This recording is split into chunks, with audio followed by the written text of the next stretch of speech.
To digital tech soul. My name is Faisal मजहर।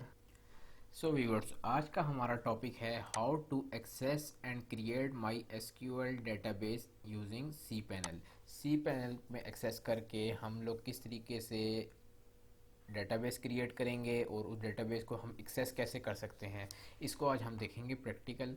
चले हैं practical देखते हैं। आपने अपने ब्राउज़र में सबसे पहले अपनी डोमेन का नाम लिखना है, फिर फॉरवर्ड स्लैश लिख के आपने सी पैनल लिखना है। सी पैनल लिखेंगे तो आपके पास ये डैशबोर्ड आ जाएगा और आपने लॉगिन करके अपने इंटरफेस सी पैनल का जो है उसमें एंट्री कर लेनी है। लॉगिन सक्सेसफुल होने के बाद आप नीचे स्क्रॉल डाउन करेंगे तो आप यहाँ पे देख रहे हैं ये आपके पास एक डेटाबेस का सेक्शन आ रहा है सेकंड नंबर पे। ठीक है, सबसे पहले आ रहा है P H P my admin, फिर आ रहा है my S Q L database, फिर आ रहा है my S Q L database wizard और फिर आ रहा है remote my S Q L.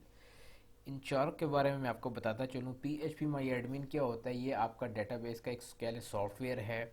आप जब डेटाबेस क्रिएट कर लेंगे तो आप जब एक्सेस करना चाहें फ्यूचर में डेटाबेस को तो आप P H P my admin से एक्सेस करते हैं। आपने जब डेटाबेस क्रिएट करनी हो तो आप माई एस क्यू एल डेटाबेस पे जाकर आप जो है ना डेटाबेस क्रिएट कर सकते हैं। इसके बाद आपको यहाँ शो हो रहा होगा my S Q L database wizard. ये होता है अगर आपने डेटाबेस कोई बनाया हुआ है और आप उस डेटाबेस का बैकअप लेना चाहें तो आप यहाँ से इस पर क्लिक करेंगे और यहाँ से जाके आप बैकअप ले सकते हैं। और फोर्थ वन जो है ना remote my S Q L, ये है कि अगर आपका डेटाबेस कहीं और बना हुआ है उसको आप रिमोट एक्सेस देना चाहें यहाँ इस सी पैनल के थ्रू तो वो आप वो भी कर सकते हैं। तो आज हमने देखना है कि माई एस क्यू एल डेटाबेस जो है हम कैसे क्रिएट करते हैं। तो आप हम क्लिक करेंगे माई एस क्यू एल डेटाबेस पे। ये देखें हम आ चुके हैं माई एस क्यू एल डेटाबेस के सेक्शन पे।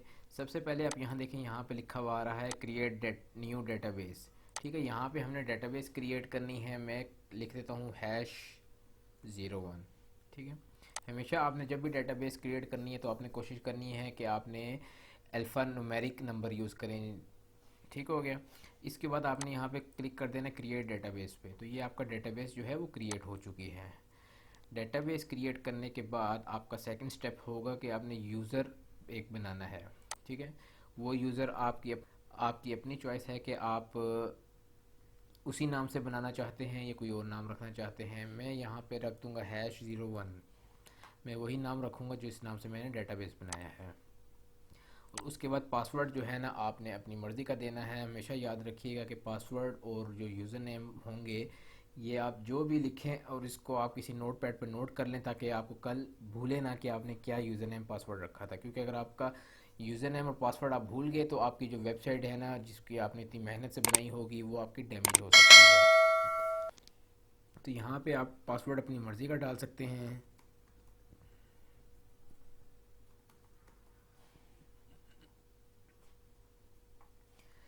यहाँ पे आपने यूज़र नेम और पासवर्ड इंटर करने के बाद आपने यहाँ से कर देना है क्रिएट यूज़र्स। क्रिएट यूज़र्स करने के बाद आपका यूज़र भी क्रिएट हो गया, आपका डेटाबेस भी क्रिएट हो गया। यहाँ पे 2 स्टेप कंप्लीट हो गए। लास्ट स्टेप एक रह जाता है डेटाबेस क्रिएट करने का। वो ये रह जाता है कि जो डेटाबेस और आपने यूज़र नेम जो ऐड किए हैं उसको आपस में आपने इंटरलिंक करना होता है। वो इस सेक्शन में आप देख रहे हैं ऐड यूज़र टू डेटाबेस। अपने यूज़र जो आपने ऐड किए हैं ना उसको अपने डेटाबेस के साथ इंटरलिंक करना है। तो यहाँ से आपने अपना यूज़र नेम सेलेक्ट करना है, जो आपने बनाए थे अभी आपने वही सिलेक्ट करने हैं और उसको आपने यहाँ से ऐड कर देना है। ऐड करेंगे तो यहाँ से वो आपसे पूछेगा कि आप इसको कौन कौन से कह लें कि फंक्शनलिटीज़ को आप इसको देते हैं कि ये आपस में इंटरलिंक करें। तो आपने यहाँ से ऑल प्रिविलेजेस पे क्लिक करना है कि हम सब कुछ एक्सेस देना चाहते हैं। ऑल प्रिविलेजेस पे क्लिक करके आपने मेक चेंजेस कर देनी है। मेक चेंजेस करेंगे, गो बैक करें तो यहाँ पे आप देखिएगा कि ये देखें डेटाबेस आ रहा है और इसके आगे जो है ना उसका प्रिविलेज यूज़र नेम आ रहा है जो अभी हमने दी है। तो इस तरीके से जो है आप अपने डेटाबेस क्रिएट कर सकते हैं। अब इस डेटाबेस को आप एक्सेस कैसे करेंगे इसको हम देखते हैं। वापस हम अपने होम पेज पे जाते हैं। फिर अब यहाँ पे आप क्लिक कर दें P H P my admin पे।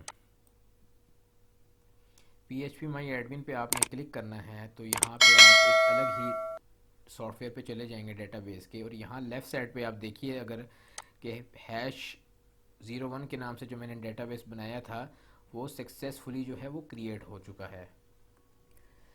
सो व्यूवर्स, इस वीडियो में आपने देखा कि हमने कैसे डेटाबेस क्रिएट की, और डेटाबेस क्रिएट करने के जो 3 स्टेप्स थे कि सबसे पहले आपने डेटाबेस क्रिएट करनी है, फिर आपने उसका यूज़र क्रिएट करना है, फिर आपने यूज़र को डेटाबेस के साथ इंटरलिंक करना है, और जो फोर्थ पॉइंट जो है कि उसके बाद आप डेटाबेस को सी पैनल पे एक्सेस कैसे कर सकते हैं।